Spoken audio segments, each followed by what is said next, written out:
the British consul got in touch with Morley Taylor, my boss, and said, I think they're fitting that German ship up that's tied up just off the German nail factory. They're fitting it up for a run. They're going to run the blockade.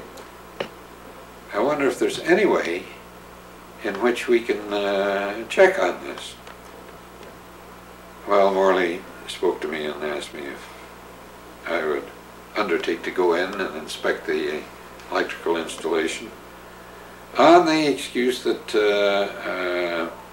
to management there that we were skeptical about the accuracy of our metering installation, and that I would like to do a survey of the connected load and rationalize that with the watt registration or the kilowatt registration on our watt meters, not our kilowatt hour meters, not our consumption meters, but our demand meters. And so I got in touch with the president of the plant and made arrangements, and he said, perfectly acceptable, I understand, you have that right. And I was given a revolver, which I concealed, and I had Morley Taylor's driver, who I don't know whether I'd have trusted to be a good backup man or not. But Morley had a lot of confidence in him, and I guess he had helped Morley out of more than one difficult situation. So the chauffeur drove me to the front door. The president met me. I concealed the bulge under my light clothing to the best of my ability. Was as distantly polite and as courteous as it was possible to be with the enemy, eyeball to eyeball.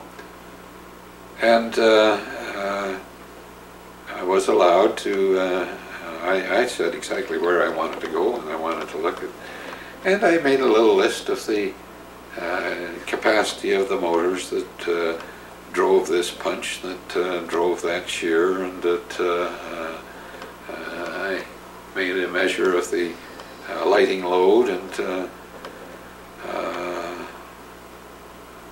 then I took all the meter information and said I'd be back in touch, that on surface things looked all right.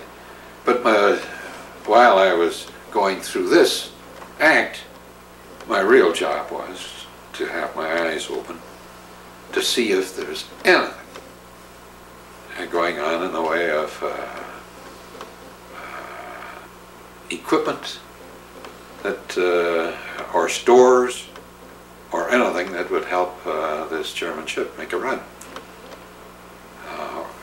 Since it was right in Maracaibo, it was a very shallow draft ship, so it wasn't any big man-of-war at all. But it was the type of thing that the British had a tight grip on wherever there was one, and they wanted to make damn well sure they didn't lose this one. That was right in their sights anytime they needed it. So that was my first warlike, wartime experience. The next one was when we were had decided to resign from Venezuela Power Company and go back to Montreal. To do what? I wasn't sure. But we were I guess 14 days on that trip, because it made a tour of the Caribbean and then back on up to New York. We met some beautiful people and had just a wonderful, wonderful tour at a cost that I couldn't even remember the numbers there, but it was microscopically small. And but then that was in keeping with everything else in those days. for example, a package of 20 cigarettes was 4 cents. I guess it's $4 today. A good rum punch drink, and I mean a good rum punch drink, was 6 cents or something, thereabouts. There were no tariffs, no duties on anything. Goods were all duty-free at sea. Incidentally, Curacao was a duty-free port, and there were some marvelous bargains there. It's kind of a crossroads of that part of the world. Ships coming through the Panama from wherever called into Curacao.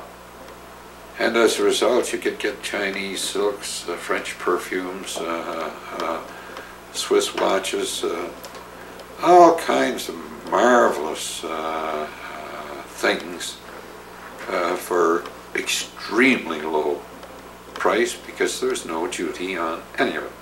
No taxes of any sort. I believe Curacao is still a free port.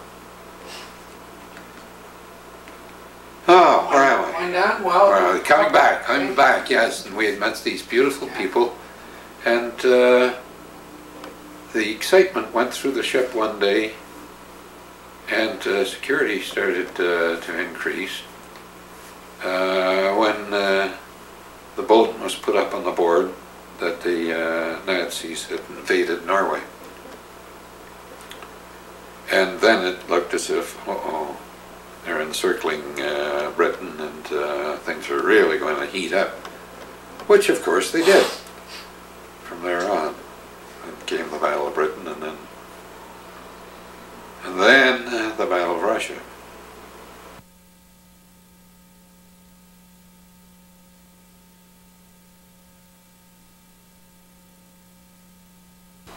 War. The first name of a casualty that I saw in print was in Newsweek the week after war broke out. Killed flying for the Luftwaffe on the Western Front, Klaus von Bohlen und Hulbach. Klaus was heir to the Krupp millions and used to sit 2 seats away from where I sat in industrial management, Professor Dorio's classes at the Harvard Business School. So, circles within circles. Circles within circles. You think the world is an enormous, endless space. It's anything but.